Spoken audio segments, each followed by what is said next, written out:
Well, all I could say is thank God at the end the alligators didn't turn out to be part of her fucking imagination.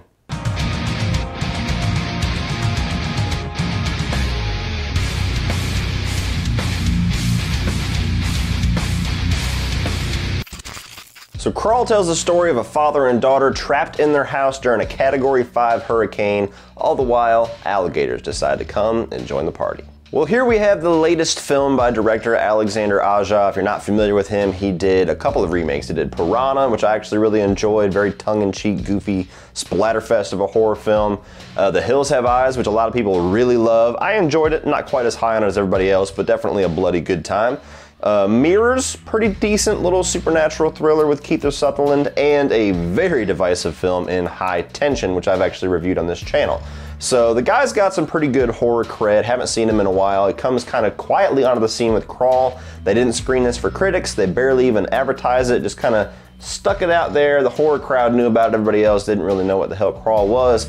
And this movie's a pretty good little summertime for a horror film. This is one of those horror films that knows exactly what it is trying to be and doesn't set out to be anything more than that. It wants to be a small-scale, confined creature feature, and that is 100% what it is. So this is one of those films where there's not necessarily any big surprises in store for you, but if the previews and the just general premise interests you, that's exactly what you're gonna get. So if you're interested in that, if you just want a good time to go for a quick little bloodbath of a creature feature, this is going to meet your expectations very much. Starting right off with the positives, this is a really cool but simple concept. Just, you know, I live near Florida. I live in Georgia, so I have seen hurricanes. I have come back to see the devastation from hurricanes. I have ran from hurricanes.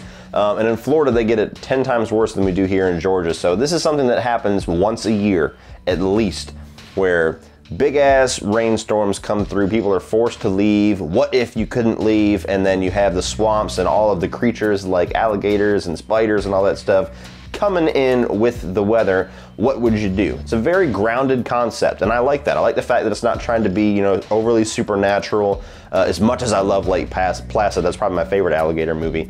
It's not trying to have like this gigantic, you know, Jaws size alligator. It's not going for anything more than putting two people in a pretty realistic situation that's heightened a bit for horror effect and just letting the fun times roll. Sometimes it's nice just to have a good, simple concept that you can go and just kick back and enjoy. Especially after all of the horse shit that I have had to read and endure regarding movies like Midsommar, where if you don't like that movie or don't think it's the greatest thing in the world, apparently you're just like this uncultured, dumbass piece of shit that doesn't like anything but studio Hollywood films. What the fuck ever. But it's good to have a film like this where you can just walk in, and for people like me that have to put their thoughts out there can just go, I'm not gonna have to argue with anybody about this film. Thank you. It's sad that that's gotta be a positive, but it's real. It's real, people. Moving on from that, all of the acting performances in this movie are all pretty good. I've always been a big fan of Barry Pepper. He pops in, he's one of those character actors that when I see him, I go, hey, Barry Pepper. And he is in this as the father. The other actors, not a whole lot of roles. You have his daughter, you have a couple of people that they see on the outside of their house during this hurricane to trying to get their attention to help them, a couple of police officers. It's a very small cast, but everybody in it, from small, quick roles to the two leads, are all pretty good for what they are going for in this. It's nothing that's gonna like blow away the Oscar seasons. It's nothing where like somebody's going to launch out of Crawl and have this huge star-studded career. But for what this movie demands, everybody delivers what they need to. And the alligators all look pretty good. There's times when you can tell that they're computer generated in certain spots, which is slightly distracting, but not distracting to the point where it takes you out of the film. When you see it, you're kind of like, oh, okay, so they're gonna be heightened a little bit. But there's a lot of shots that look real, especially some of the underwater ones, and there's multiple alligators. Like, it never feels larger than life. It keeps that grounded aspect, and for the most part in the film, they always look pretty good. They're kept in the shadows, they're underwater, you see the red eyes, they're utilized very well for the concept. And I think all of the effects, even outside of the computer-generated spots with the alligators, like the weather effects and how they kind of dismantle this house throughout the runtime, is pretty damn good. Like the weather effects and how they're able to accomplish a lot of like these flooded rooms and everything are almost more impressive to me than what they do with the alligators. I don't know if that's weird to say, but like some of these shots, I'm like, wow, that had to have taken a lot of time to build all this up, fill it with water, take multiple shots. Even whenever you have different aspects of the house, whenever they finally move out of the crawl space towards the third act and you see larger parts of this house underwater, it's pretty impressive how they got a lot of that. And my final positive, this movie does have pretty good atmosphere. You know, the hurricane and the setting that it keeps these people in, the crawl space of the house, how kind of wet and dark and grimy and nasty that it feels, even up to the point whenever they get up into the actual house but the flooding and everything starts to happen. Like, all the different settings and the different kind of aesthetics that the movie goes for definitely adds to the tension through the atmosphere. When you have the girl kind of going through the tunnel that the alligators were coming through and she's swimming, the shots in the trailer and the gator just kind of goes past it, like everything, all the underwater shots, there's a lot of really good atmospheric, pliable tension in this film. So you got to give credit where credit's due. Now moving on to the mixed aspects, and I will tell you right now, I did enjoy this film, but I feel like I'm on the lower end of the spectrum of a lot of people. This seems to be a movie that's just getting a lot of people in the horror community and a lot of reviewers very excited. I don't know if it was just that much of a surprise or if it's something that was just a big relief after some of the films earlier this year that maybe that they were disappointed in. I'm not sure, but it seems like a lot of people are much more higher on this film than me. And one of the biggest aspects that I see a lot of people going nuts about, there's a mixed aspect for me, is in fact the carnage candy, the kills, the blood. There's some good kills in here. There's a decent amount of blood, but especially with the name Alexander Aja on this film, I expected a lot more. I expected a lot more gore. There was really only one kill in this film regarding multiple alligators going after one person that was pretty gruesome. Everything else kind of felt like he scaled himself back a bit. And I don't know if maybe I just went in with the wrong expectations because I saw his name, but this is a guy that just goes for gore. Like, if you've seen Piranha, if you've seen The Hills Have Eyes, hell, if you've seen High Tension, this guy is like a splatterfest maestro, okay? He orders his blood and guts for his films by bulk. Like, every movie I've seen with him is just gore, guts, fucking decapitations, everything all over the place. And then you get to Crawl, and I'm thinking, like, before I walk in, like, how gruesome this movie's gonna be with all the alligator kills. And I was kind of let down a little bit. And, you know, not to say that maybe if I walked in and I didn't realize it was that director, I would have had the same expectation, but something about Alexander Aja's name made me expect more carnage candy. Maybe that's just me. Everybody else seems to have been satisfied with it. I could have used a little bit more gore. Now moving into the negatives. The main thing for me, which is something that a lot of people bitch about in the comment section when I say this, especially in regards to horror movies, because apparently horror movies aren't supposed to even think about this, I did have a few logic issues with this film. Yes, I know it's going for a grounded, very real life situation, so when you put that as your atmosphere and that as your setting, I expect things to make sense for the most part. And there's quite a few things in here that was stretching it quite a bit. Mostly how people respond to injuries.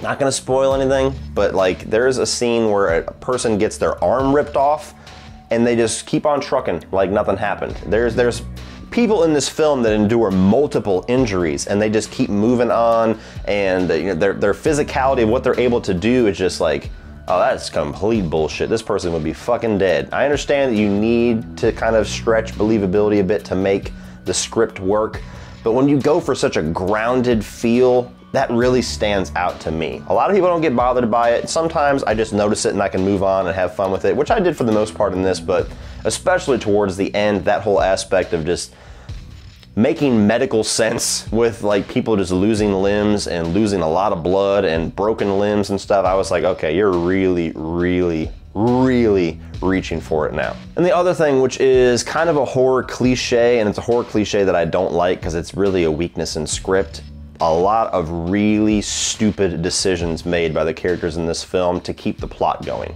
For instance, there is a scene in this, which is not a spoiler, it's very early on in the film, and it's not like a surprise scene, so I'm not giving anything away. But there is a sequence where the lead actress has to crawl through the crawl space in very quiet, sticking to the shadows, choosing her moments carefully for when she's able to move to get to her cell phone and not get seen or heard by these alligators. And what does she do when she gets to her phone? She stays where the phone was and starts dialing for help and making noise on her phone, as well as moving around to adjust herself to be able to take a phone call. Bitch, take your ass back to where you were safe and then make your phone call. There's quite a few moments in this movie like that where somebody goes and stands next to something where you're like, don't stand next to that, come on now. There's somebody that goes down a hallway and you're like, don't go there. There's somebody that shouts, you know, we need to do this, and you're like, no, the fuck you don't, that makes no sense whatsoever. There's just moments like that where it starts to annoy me. It's just like the logic thing. When I see multiple times when the script requires the people inside of it to be idiots to make their plot work, to me, you just needed to work on the script a little bit more. A lot of the things that they have happen as repercussions for these stupid decisions could have easily been written as things that just happened randomly or happened because they made a good decision and just didn't quite work out the way they wanted. Script weakness, guys. Script weakness. And my final negative, which again, I don't hear a whole lot of people saying, so I feel like I'm gonna be in the minority with this one. Even though this is a very short, tight film with a lot of the fat trimmed off of it, it literally launches you into this concept, you stay with it the whole time, and as soon as they resolve it, the movie ends. I kind of felt like it was dragging a bit. I don't know if it's because that simple concept of a gator being in your house was just dragged on a little bit too much, or maybe they didn't do enough with it, or maybe it was just simply the lack of the gore and the kills that I was expecting that was kind of making me lose patience slightly. I was never bored. I was never at the point where I was checking my watch, but it felt like, especially in the last 15 minutes or so, that all of the juice had been squeezed out of this concept, and it just kind of felt like it was dragging on just a little bit too long. It felt like maybe they could have done just a little bit more creative things with it, or it could have just have simply have been the gore that was kind of making it feel that way. But for a short movie, it does feel like it could have been even a little bit shorter. So overall, guys, I like this film. To me, this is a film that's not trying to be the best horror film of the year. It's not trying to be something that you hail as a classic, and to me, that's exactly where my reception of it landed. It was a good time for the middle of the summer, a nice relief after an art house film like Midsommar, and it was just a movie that you see exactly what it's going to be, and that's exactly what it goes for, and I had a good enough time with it. I don't think it's the greatest thing. I don't think it's Alexander Aja's best film. I actually think it's one of his weaker efforts, despite it being a very tight, simple aspect. I enjoyed it. I just don't think it's the greatest thing in the world. I see a lot of reviews really overhyping it, so I'm just kind of on the lower aspect of that. Still like it, just I guess it didn't blow my socks off like everybody else. So if you're craving a good, simple horror film for the middle of the summer, look no further than Crawl, a nice little creature feature with a decent amount of gore and a very grounded, cool, atmospheric presence. Just go in with modest expectations, and I think most people that watch this will walk out enjoying it quite a bit. But it's definitely not a movie that you need to rush out to see or pay a truckload of money to take the whole family out. You can enjoy it just fine at home. So be patient and wait for this thing to come online so you can stream it. So what did you guys think of Crawl? Are you on the higher end of the spectrum that I see a lot of, where you really loved this? This was your favorite horror film of the year, a huge surprise?